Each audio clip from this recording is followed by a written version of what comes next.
Good afternoon, everybody. How's everyone doing? It's a wonderful Wednesday. I don't actually have anything off the top, Matt, so if you want to go ahead and kick us off. In Capri, Yeah. does the secretary... Do you wish you were there? I do wish I was there, Yeah. but, I'm not. Yeah, same, all of us. We can all pretend to be in Capri. We're here at the Daily Press Briefing instead. Does the secretary, while he is there, plan to have any Mideast, other than the one group meeting with the G7 that's about the Middle East, does he have any bilateral plans? I don't have any additional meetings to preview or get ahead of, Matt, but a veteran like yourself, who I'm sure has been to many G7 meetings, knows that many important diplomatic conversations happen on the margins, and our G7 partners continue to be important allies and partners when it comes to a lot of our goals when it comes to the conflict in Gaza right now, namely continuing to press for additional humanitarian aid, doing everything we can to continue to secure the release of hostages, and also, in light of the events over this past weekend, continuing to support Israel's security and self-defense. So I suspect there will be additional conversations on those topics, but I don't have anything to preview or get ahead of. And can you bring us up to speed on his, did he have any additional calls on the way? No additional calls to read out. Okay, and then lastly, what's your latest understanding from the Israelis about what they intend or not intend to do? So, look, Matt, again, I don't have any updates or anything to offer on that. Ultimately, this is a decision for Israel to make. It's their own decision, but we're continue to be engaged with Israeli officials and members of the Israeli government. To everyone, though, we continue to emphasize the importance of avoiding further escalation, and we're working with partners in the region and around the world to continue to create a unified diplomatic response to Iran's reckless and irresponsible behavior over the course of this past weekend. Okay, and then, sorry, I said that the last one was the last one, but this really is the last one. But you've seen that both David Cameron and Baerbock, the German and British foreign ministers, were in Israel ahead of the Capri meeting. Right. Secretary has no plans to follow suit? I have no travel updates to offer preview at the moment. Go ahead, Daphne. David Cameron said it was clear Israel had made a decision to respond to the Iranian attack. Have you gotten a similar message? I'm not going to speak to the specifics of our diplomatic engagements with Israeli officials. What I can just say is that, again, these decisions are for Israel to make as a sovereign democratic country. We're continued to be closely engaged with Israeli officials, but we also continue to stress the importance of further escalation. The United States certainly isn't interested in getting into an all-out conflict with the Iranian regime, but we'll continue to work closely with partners and allies in the region, as you saw the Secretary do over the course of this past weekend with the number of counterparts he spoke to about creating a unified diplomatic response to what we believe is Iran's reckless and irresponsible behavior. What contingency plans does the U.S. have to contain the aftermath of any attack should Israel choose to go ahead with it? I'm just not going to get ahead of hypotheticals or speculate. What I can say, though, is that since October 7th, since the events of this past weekend, we have remained closely lashed up with partners and allies when it comes to events that unfold this past weekend alone. You all saw the call readouts that went out, and Matt spoke to this a little bit on Monday. You saw the Secretary speak to his counterparts in the Kingdom of Saudi Arabia and Jordan and Egypt. He spoke to Israeli officials as well, and will continue to have those high-level diplomatic engagements. Okay, and sorry, I've just got two more. Yeah. The UN Security Council looks set to vote on Friday on a Palestinian request for full UN membership. Diplomats tell us the resolution has the support of at least 9 members. Does the U.S. plan to veto this? I'm not going to preview our UN vote. Broadly, though, Daphne, you know that the United States remains committed to a two-state solution, and we believe that the only comprehensive and realistic path to that is through lasting peace and through direct negotiations between the parties. But broadly, we'll continue to remain engaged with colleagues on the Security Council and on any resolution that may or may not come forward. And then UNRWA has said that some of its staff members and other people detained by Israeli forces in Gaza were subjected to ill treatment, including severe beatings and being forced to strip naked. Have you been in touch with the Israeli government on this, and what's been their response? Yeah. So we are aware of this recent report that the UN put out highlighting some of these allegations of extensive human rights abuses. We're deeply concerned by these reports, and we'll continue to press and engage directly with our Israeli partners on the need for a full investigation into these allegations and accountability for any perpetrators. But beyond that, I don't have any specific conversations to read out. We, of course, are in touch with our Israeli partners all the time. But broadly, though, we continue to call on all parties in the region, call on Israel to do more to protect humanitarian aid workers, to improve deconfliction mechanisms, and to pursue full accountability for incidents of harm against aid workers. Thank you. Do you have any updates on those deconfliction mechanisms, this coordination response? Is that fully stood up? That is something our partners in the IDF can speak to. I don't have any updates. And then do you have any updates on any of their other commitments and whether the U.S. has made any assessments on whether that's sufficient to change U.S. policy? So look, Jenny, let me just first say broadly that we are encouraged by reports of increased assistance flowing into northern Gaza, bakeries reopening there, and other steps that we're seeing of positive collaboration between partners and Israeli authorities that demonstrate the executions of some commitments that our partners in Israel have outlined. But, and I want to stress this, certainly we continue to believe that there is still a need for sustained, significant, multi-sectoral humanitarian assistance. We think it's crucial, and more must be done. And as military operations continue, Israel needs to take all feasible steps to minimize civilian harm. So we'll continue to press these things, but some metrics that you asked for, we have seen openings of northern crossings and seeing the maximization of routes from Jordan.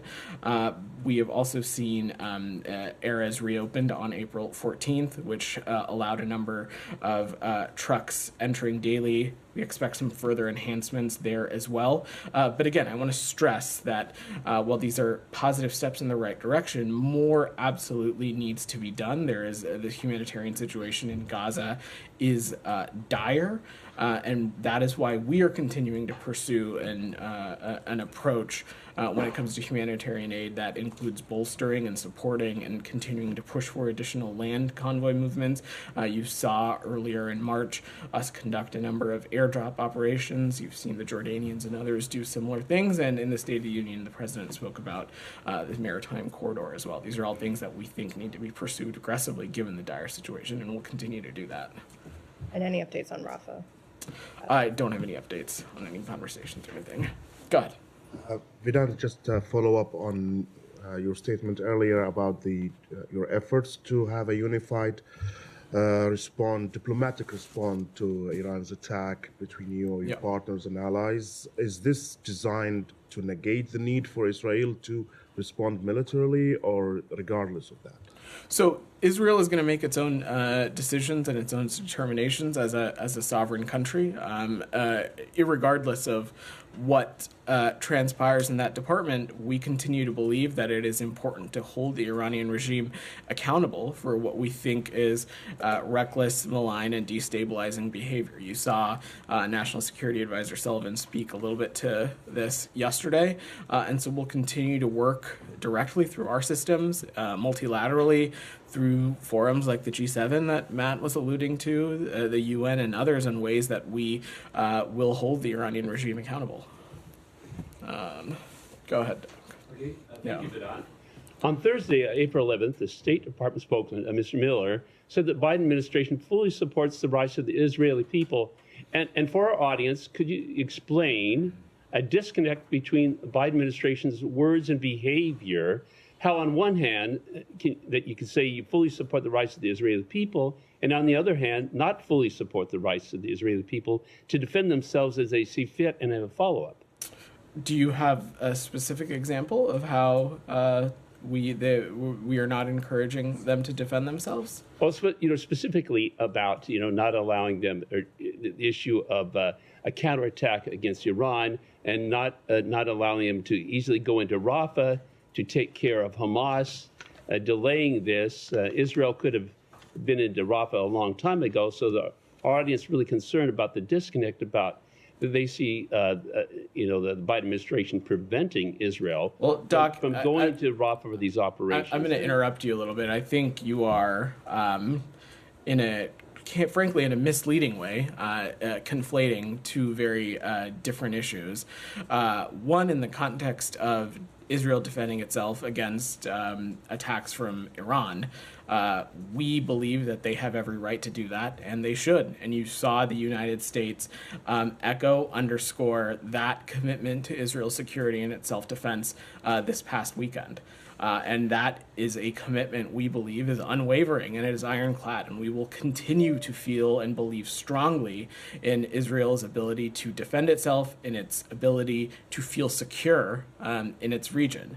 But separate from that, in this conversation of Rafah, it is important, again, that we underline when we're talking about Rafah, we are talking about more than 1 million people seeking refuge. We are talking about a region that continues to be an important conduit for humanitarian aid entering Gaza, and it continues to be a access point of safe departure for foreign nationals. So yes, we believe very strongly that any military operation in Rafah or in the Rafah region should require significant, serious planning that addresses these three major areas of concern. That continues to be something we feel strongly about. Along that, our audience is concerned about the pressure on Israel to accept the two-state solution that you were talking about. And so what is your response to our audience that really believes that is a way of hurting Israel when many Israeli people do not support a two-state solution, the idea of sharing their land with terrorists, specifically, with Gaza, with Hamas, that Hamas blew their opportunity to really have a peaceful area there. Well, I hope you're not. I really sincerely hope you're not making the claim that all Palestinian people are terrorists, because that certainly is not the case. And quite respectfully, I'm less interested in what your audience is interested in, more what we think is good policy and what we think is beneficial to peace and security in the region, and that we have long felt continues to be a two-state solution. That has been our dire belief prior to the events of October 7th, and it will continue to be so. We think that is the only credible path forward that assures equal measures of peace and security for the Israeli people and the Palestinian people. Well, along with that, what do you say? I'm going to move around. You've gotten 3 questions already. Willie, you've had your hand up. God. Sorry, Lenny. Could you have any update on the investigation into what Israel actually hit in Damascus on April 1st? I don't have any updates for you on the status of that facility or anything like that. Thank you. Go ahead. Thank you, Vedant. So you supported two-state solution, but it seems you also oppose Palestine's membership at the UN.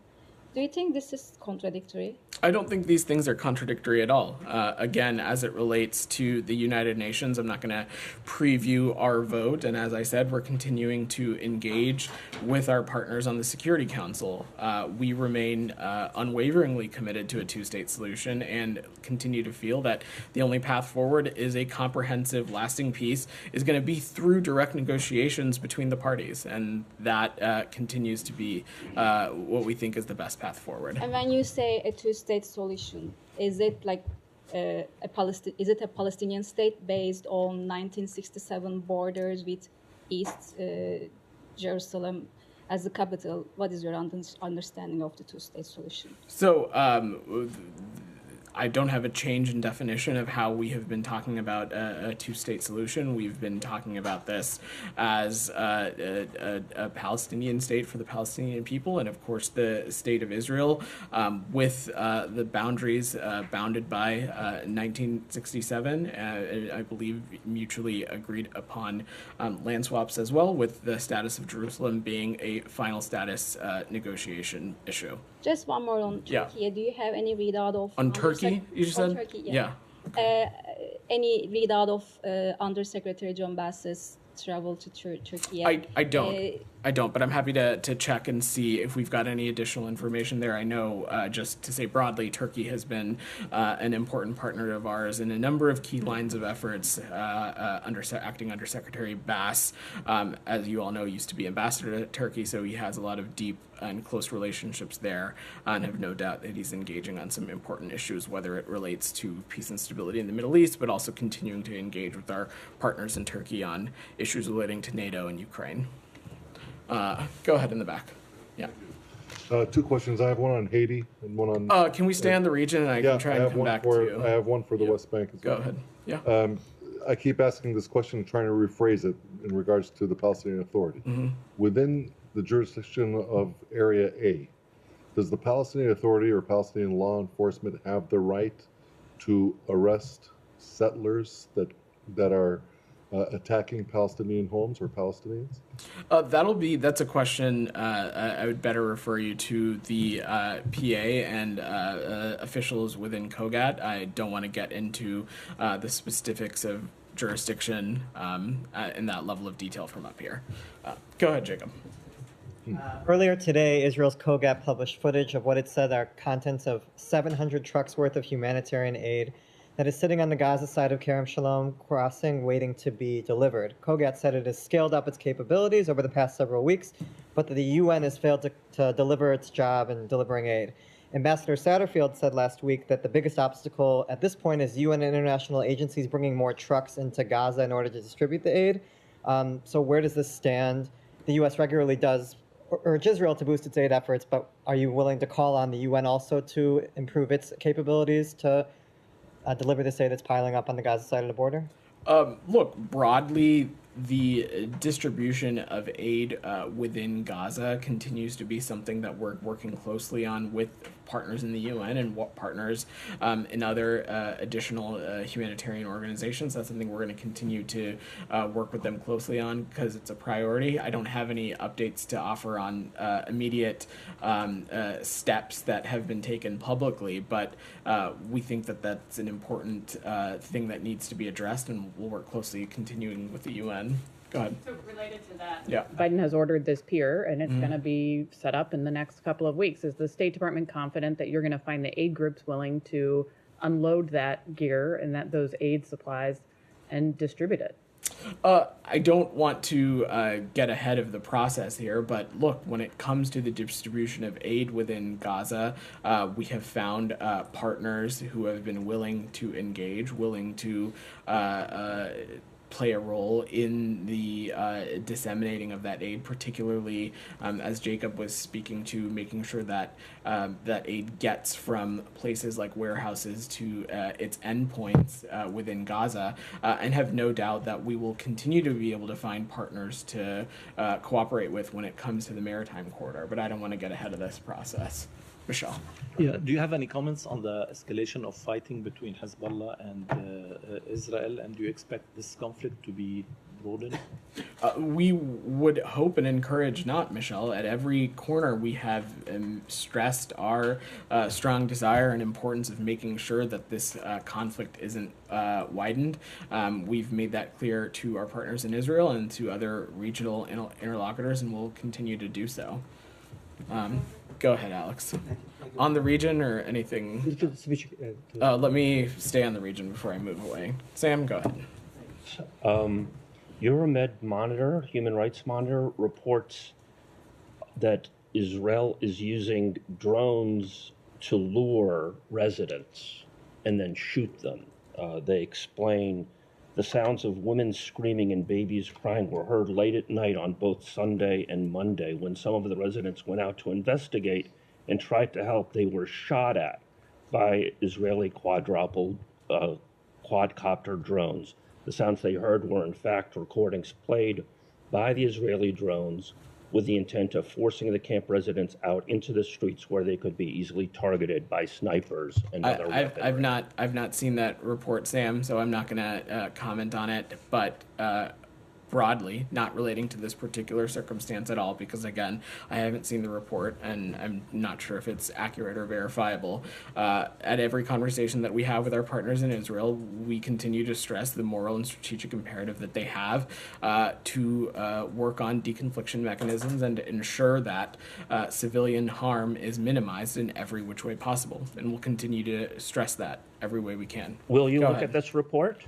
I'm sure we'll look at this report, Sam. I don't have any comment on it right now. Do you recognize the Geneva Conventions as applied? I've answered your question, Sam. No, you haven't. You've evaded it, and your colleague deceitfully responded to it. Do you recognize the Geneva Conventions? It's a simple question. Go ahead. Do you recognize the Geneva Conventions as applying to Gaza? When you interrupt me, it's not a matter of. I'm not going to take additional questions. Answer to a simple question. Go ahead. You got two questions. No, I didn't get two questions. You did. You asked a question about your report, and you asked a follow-up. Please go ahead. You're refusing to answer it. Go ahead, sir. Do the Geneva Conventions apply to Gaza or not? Apply to everywhere on the planet except for the Palestinians. Isn't that right? We continue to stress everywhere that international humanitarian law needs to be abided by and respected. Go ahead. Do the Geneva Conventions apply? You are now interrupting your colleague. Go ahead. I'm interrupting you. I'm not interrupting you. I'm insisting on an answer to a critical question. Go ahead, sir. I'd like to ask about the sanctions against Iran. I'd like to ask about the sanctions against Iran. Yeah.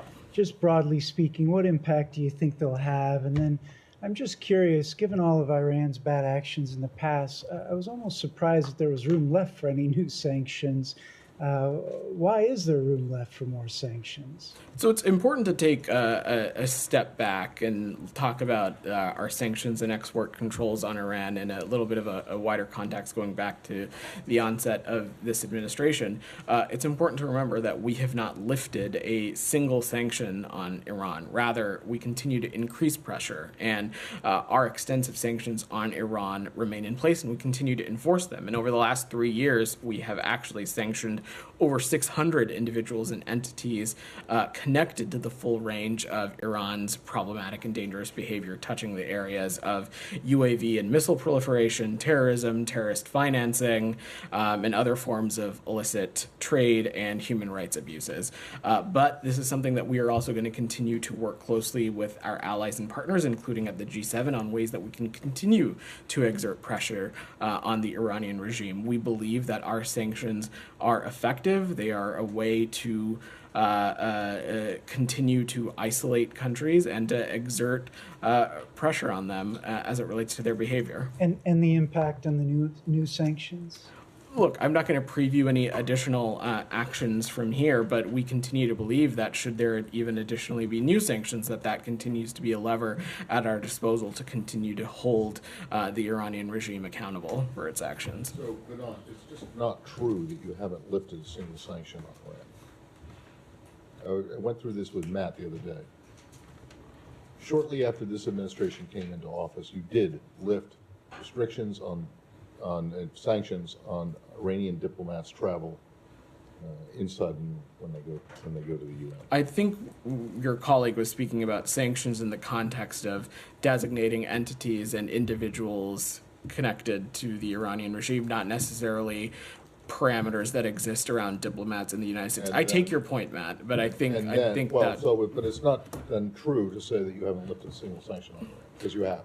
Then secondly, you also allowed several UN sanctions to expire. Now you guys can put as many sanctions as you want in place against Iran, but they don't have any impact outside of the U.S. jurisdiction. There's no requirement for other countries to follow suit, even when they involve secondary sanctions. So the arms embargo and the missile sanctions from the UN were allowed to expire, correct? That is. Are you talking about the the ones in from August 2020 in the JCPOA. Yeah, correct. So they expired. That is so those sanctions, the international sanctions, the UN sanctions, the one that the entire world, everyone in the world is supposed to follow, were in fact lifted. They expired, correct? Well, I think there's a difference between lifting and expiring, but sure, Matt. There's a technical difference. There is a technical difference between sanctions expiring or sunsetting versus actively making the policy decision to lift certain sanctions. So the point is that you could have made an active policy decision on a snapback, which would have kept those sanctions in place. That's a mechanism. The snapback mechanism hasn't expired, man, and it remains in place, and it's an available option. But it hasn't been used. I'm not going to preview actions from here. Those two things expired. In other words, you allowed them to be lifted, to expire. So it's a bit disingenuous to say expiring isn't the same as lifting. I don't think it's disingenuous at all. I don't think, as I said, snapback is a mechanism that continues to remain in place. And again, I think your colleague was referring to sanctions and restrictions in the context of, in the economic sense, not travel restrictions. That's fine, but the way you answered his question Matt is touched you a have little not bit lifted yesterday. a single sanction on Iran, and that's not true. Well, we can agree to disagree. Alex, go ahead. Shifting to a different Sure. region, if I may. Look, anything else in the region before we totally shift away? Are you sure on the region? Yes. You positive? My question, go ahead. My question is, sorry. So my question is that was there any conversation between U.S. diplomats and Chinese diplomats or Russian diplomats about the conflicts between Iran and Israel? Well, you saw the secretary had a phone conversation with his counterpart, Foreign Minister Wang Yi, on the tail end of last week, in which Matt spoke a little bit about this last week as well, in which we continued to stress with them through their means of communicating with the Iranian regime that no one was interested in seeing this conflict escalate. And we'll continue to have those conversations with appropriate interlocutors. How about Russia?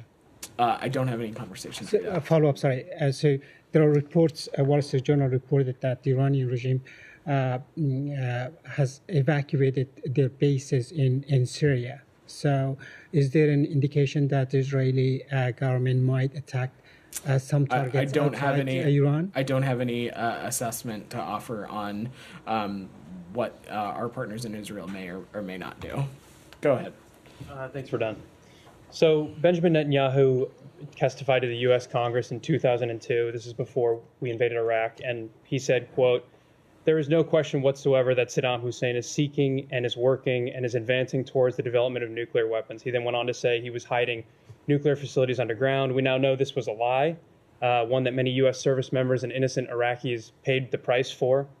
Netanyahu, in that same congressional hearing, goes on to say, "Obviously, we'd like to see regime change, at least I would, in Iran. The question now is, what is the best way to proceed? It's not a question of whether you'd like to see regime change in Iran, but how to achieve it." So my two questions for you are, one, how can we trust somebody who goaded our country into war in Iraq based on falsehoods? And two, given this weekend's events, why are we confident he won't do the same thing with Iran, given he's been calling for us to enact regime change in that country for 20 years? I'm not sure I fully understand your question, but so let me just say a couple things. First, as it relates to Prime Minister Netanyahu, this is somebody who the president has a close working relationship with. It's someone that the secretary has a close working relationship with. But broadly, beyond any immediate official or individual in the Israeli government, our partnership, our relationship with Israel, our commitment to its self-defense and our commitment to its security transcends any government in Israel. It transcends any government in the United States, and it's a relationship that has pursued and persisted over the course of various political parties and presidents. Number two, as it relates to the Iranian regime, let me just be clear and unequivocal about this. We condemn in the strongest terms its reckless and irresponsible attacks from over the course of this past weekend. Okay, but one individual, Netanyahu, is the head of the entire Israeli government, and when you might condemn those, but there's a difference between condemning those actions and the U.S. getting roped into a war with Iran. The United States is not interested in entering an all-out conflict with Iran. We've been incredibly clear about that. Even if they strike Israel? We have been very clear about our commitment to Israel's security and its self-defense. We've also been clear that we will not be participating in any offensive operation, but our commitment to its security and self-defense is ironclad. If I may ask on Georgia. On Jordan? Georgia. Okay, Michelle, do you have anything on the region before we move away? Any role that Russia is playing between Iran and Israel? That's a question for the Russian Federation. Are you aware of any? I'm not, none that I can speak of or that I'm aware of. Go ahead. You already got a bunch of questions. Go ahead. Moving to Ukraine, if I Yeah. may. Russian missiles hit a hospital in Chernihiv this morning. They killed more than, actually 15 almost, and more than 60 were injured. What does it tell you about the state of play on the ground, and how under stress do you think the Ukrainian military is? This is, Alex, another example of a horrific Russian missile attack, this time on downtown Chernihiv in northern Ukraine, which is only about a 2-hour drive from the capital, Kyiv. Approximately 16 people were killed, more than 600 injured, including children, and missiles destroyed residential buildings, a hospital. The images from these attacks are horrifying, but it also, Alex, beyond, to take a step back from the immediate, it underscores the need of passing the National Security Supplemental. Our support for our Ukrainian partners, we believe, can continue to make a difference in this conflict. It can save lives, but the House of Representatives needs to act now. Thank you. Staying in Russia, there are reports that Russians they have started moving their forces / troublemakers, if you want, out of Azerbaijan and to be deployed in Ukraine. What do you know, and what do you think about its implications? Well, Alex, as you know, we were not party to the negotiated trilateral arrangement that ended the fighting in Nagorno-Karabakh in 2020 and established Russian troops in that region. Frankly, we've not seen anything to indicate that Russia's military was contributing to a more peaceful and stable South Caucasus region, and the events in Nagorno-Karabakh over the course of this past fall are pretty indicative of that point, and it's another highlight or example of how Russia is not a trustworthy ally or partner. But beyond that, we strongly support efforts by Armenia and Azerbaijan to reach a durable and dignified peace, and we stand ready to continue to help facilitate this process. Ben, go ahead. I'm going to work the room, Alex. Please come back to me later on. Go ahead. Thank you, Vinod. If I could follow up on a question that was asked yesterday about China supporting Russia's industrial base. Yeah. Matt said the U.S. is very concerned that this would be on the G7 agenda, but I was wondering if you could provide any more detail, particularly what the U.S. is doing in response to Chinese support for Russia's industrial base. Sure, Ben. So let me say a couple things on that. We believe that the PRC is supporting Russia's war effort, and it's doing so by helping ramp up its defense production. Specifically, the PRC is providing Russia with significant quantities of machine tools, microelectronics, optics, UAVs, and cruise missile technology, and nitrocellulose, which Russia uses to make propellants for weapons. Together, we think that these materials are filling critical gaps in Russia's defense production cycle, helping revitalize Russia's defense industrial base, which had otherwise suffered significant setbacks due to sanctions and export controls from the United States, from our partners and allies. This kind of support is actively enabling Russia's war in Ukraine, and it poses a significant threat to European security. We've raised these concerns with the PRC through diplomatic channels, including through recent conversations at the leaders level, and we've been briefing our allies and partners on our concerns over the past few weeks. And we issued an executive order targeting third country banks that facilitate support to the Russian defense industrial base. We've sanctioned relevant firms in the PRC and are prepared to take further steps as necessary. Jalil, go ahead. Thank you very much, Vedant. A few humanist questions. Let's keep it to less than a few. We've got a couple other people have their hands up. I'll stop whenever you tell me to. Great. My first question is about these two gentlemen. One of them is very dear to America, and he has my last name as well. His name is Dr. Shakil Afridi. Mm-hmm. I feel like because of lack of diplomatic courage the Pakistani ambassador has in Washington, D.C., the guy has spent 15 years over there. Pakistani lady in the U.S., Afia Siddiqui, has spent 25 years. I had a father who spent 9.5 years on a fake case. I just personally have sympathies with these prisoners who have spent, and internationally, so like keep the U.S. policy on side. Just from humanitarian point of view, why can't these two people be exchanged? So I don't have any assessment to offer on this. This seems like an internal judicial matter as it relates to Pakistan's justice system. So but the U.S. justice system, can get that Shakil Afridi guy here. He has spent 15 years. Life imprisonment is 12.5 years in Pakistan. So the guy has spent his life in prison. I don't have anything for you on that. One more question, sir. A girl from Utah, Crystal Bayat, even tweeted this today. I have raised this issue here a gazillion times. You have half of the population of country of Afghanistan where girls, since the U.S. withdrawal, are without education. Why did you not just leave them in front of the vultures to be eaten? Today, a girl was sold for $3,500 to a 60-year-old man.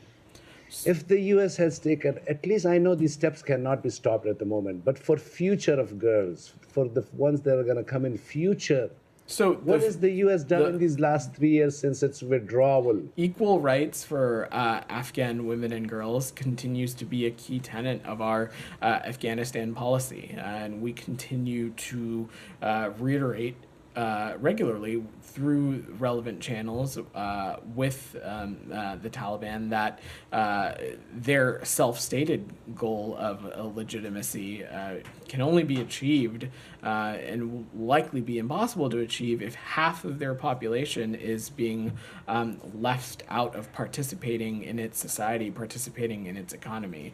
It continues to be a key factor of our approach to Afghanistan policy, and it's something that we'll continue to work towards. Thank you. Goyle, Just go last ahead. one about I'm going to work the roots. Go ahead.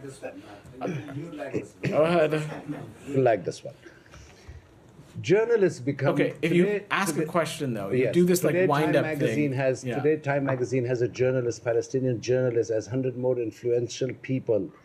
No country in the world protects and talk about journalists like the U.S. We have a Pakistani journalist, Arshad Sharif, got killed. And we still don't know who killed him. It's been 2 years now.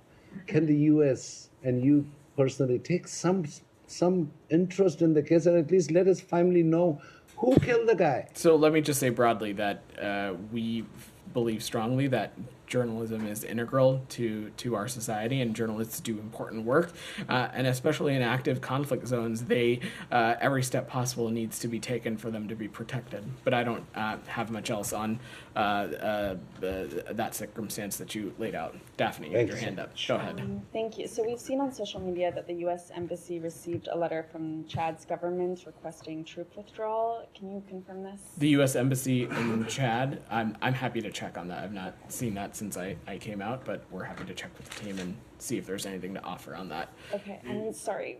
Go ahead. Really quick, yeah. Vote counting is set to begin tomorrow in the Solomon Islands parliamentary election, the first since the Prime Minister struck a security pact with China in 2022. Do you have any indication yet on how these elections have been conducted? I don't have an assessment to offer yet. I think we will let the process play out before we have any assessment to offer. Goyle, go ahead. Come to you, then I'll come to you, and then we will wrap.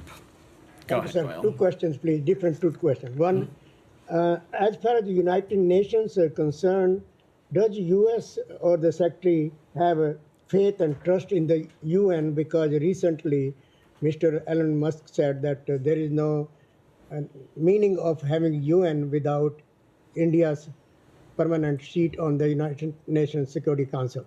So the president has spoken about this before in his remarks to the UN General Assembly. The Secretary has alluded to this as well. We certainly support reforms to the UN institution, including the Security Council, to make it reflective of the 21st century world that we live in. I don't have any specifics to offer on what those steps are, but certainly we recognize that there is a need for reform, but I will leave it at that for now. And Go second, ahead. sir, please, I'm sorry. Yeah. As far as this UN, IMF and World Bank meetings are concerned in Washington, D.C., how does the U.S. diplomacy is affecting around the globe with the other countries? Because poor people are getting more poorer, and also the aids they get from the World Bank and IMF not reaching the needy people around the globe, and because it goes to the corrupt politicians or the military people. How can you think it can be work for those needy around the globe? There are a number of countries that are engaging directly with the IMF as it relates to the economies within their own systems. In those instances, we believe it's appropriate to be engaging with the IMF. I don't have any specifics to offer beyond that. Go ahead, and I will come to you. Thank you. Go ahead. Yesterday, Haiti's government named the members of the transitional council set to take power at some point. Yeah. Do you have any comment on this, and do you think that they could restore security in Haiti? Well, we welcome the announcement of the establishment of the Transitional Presidential Council, and we commend stakeholders in Haiti for moving toward democratic governance through free and fair elections. A lot of work lies ahead, specifically naming an interim prime minister, but we are committed to work with members of this council, CARICOM, as well as other appropriate regional partners to improve the lives of all Haitians. Go ahead. The House is scheduled to vote on foreign aid for Saturday. That includes aid to Ukraine, which has been long delayed. You talked a little about the importance of that aid coming through for Ukraine, but tell us how much damage has been done by the lengthy delay in Congress to the Ukrainian war effort, because Russians have made significant advances over the past several months. Well, Alex raised this issue and opened up this topic by talking about a missile attack from the Russians. So it certainly would not be hyperbole to say that every day matters. And the House, we believe, needs to act this week to support Ukraine and Israel as they respectively defend against Putin and the Russian Federation and the Iranian regime. And so this is something that we need Congress to provide urgently. There's also, when we're talking about the National Security Supplemental, talking about things like humanitarian assistance and efforts to strengthen security in the Indo-Pacific. These are all things that are of vital importance to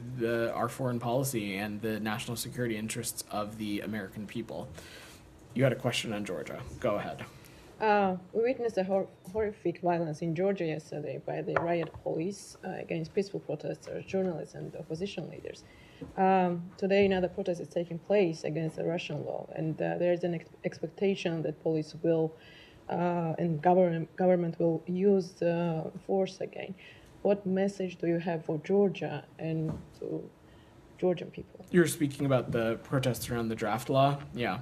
So we remain deeply concerned that this draft legislation, if enacted, could stigmatize civil society organizations working to improve the lives of Georgian citizens and media organizations operating within Georgia to provide information to Georgian citizens.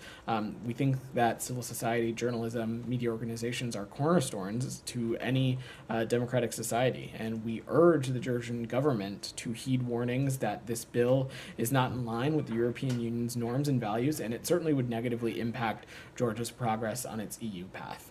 All right, thanks everybody. Just very quickly. Go ahead. The first hearing today with 83 votes, and you just reflected some same thing that Matt told us previously, that you hope that it will not go forward. So I understand there were meetings between the U.S. ambassador and Western ambassadors and the Russian prime minister. Is diplomacy, your efforts diplomatically, is dead here, or is it just another bump on the road? We never think diplomacy is dead, Alex. So again, we will continue to urge and reiterate with the Georgian government our dire concerns of this kind of legislation, and heed the warnings that this kind of legislative this kind of legislation, is not in line with the EU's norms and values, which would certainly negatively impact Georgia's stated goal to eventually become party to the European Union. But they also pushed an amendment to tax law today, a separate process that will allow them to transfer their assets from abroad. Clearly, they're preparing for hedging. They're trying to avoid sanctions, potential sanctions here. Aren't you too late to? I'm not familiar with this other piece of legislation, Alex, but I'm happy to check for you. Matt? Yeah, sorry. I just want to go back to something that was raised a little bit earlier. Can you find out from Elle or from whoever if the United States believes that the Geneva Conventions apply universally, in other words, to everywhere on the planet, and also the same question on the Vienna Conventions? And obviously the question before was about whether Geneva Conventions apply in Gaza, but then specifically it would be whether the Vienna Convention applies in Syria. Does the administration think that there are certain exemptions to these conventions? That's sure. I don't expect you to have an answer, but maybe you could. Well, Matt, let me close out by saying that I will echo again what when responding to your colleague, that it is our sincere belief that international humanitarian law needs to be abided by everywhere, and that continues to be the policy we'll pursue. Thank you. All right, thanks everyone. Thank you.